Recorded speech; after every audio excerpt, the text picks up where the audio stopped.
Pronti? 1, 2, 3. Primo segnale valido e vediamo che dall'esterno si porta a condurre numero 2 Sharifo Canaletto P RL, mentre sbaglia Sharifo P e viene numero squalificato. 3 Callas Griff Anche Callas Griff subisce la stessa sorte. E così se ne vanno due possibili protagonisti. Canaletto su Cartagena Pax dopo i primi 200 metri di gara, terza posizione per Cocktail Font, poi via via gli altri. Sulla dritta delle tribune, in vantaggio dunque Canaletto RL nei confronti di Cartagena Pax e Cocktail Font, mentre il più veloce del secondo nastro è stata Corinne ZS, che si sistema in quarta posizione e precede il resto dei concorrenti.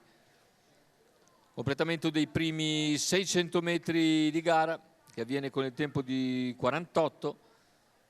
Molto tranquillamente dunque Canaletto RL ha portato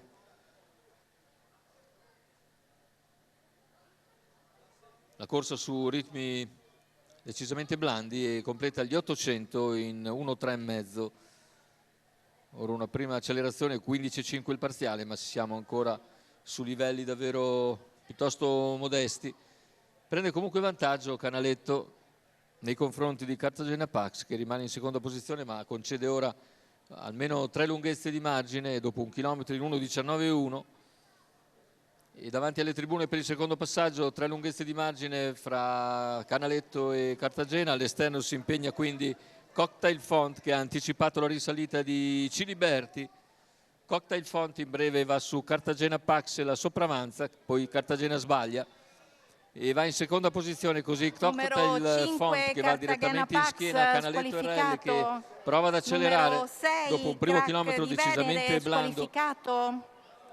Cocktail Font in scia ora Canaletto RL, in terza posizione Ciliberti.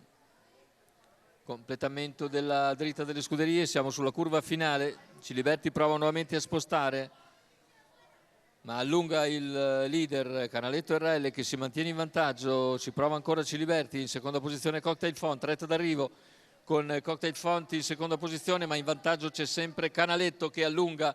Canaletto accelera, Ciliberti a centropista ci prova. Canaletto RL però si difende sul traguardo. Canaletto RL vince nei confronti di Cocktail Font e Ciliberti probabilmente nell'ordine. 1:16,9 il ragguaglio finale, con 29,1 di penultimo quarto, 29,9 a chiudere. A segno quindi ancora Tommaso Gambino, grazie a un ben intonato Canaletto RL. Giuseppe Zanca al training, Giuseppe Sacco per quanto riguarda i colori. Rivediamo le battute conclusive, il bel primo piano in corsa di testa di Canaletto RL, che controlla fin sul traguardo Cocktail Font secondo e al terzo Ciliberti.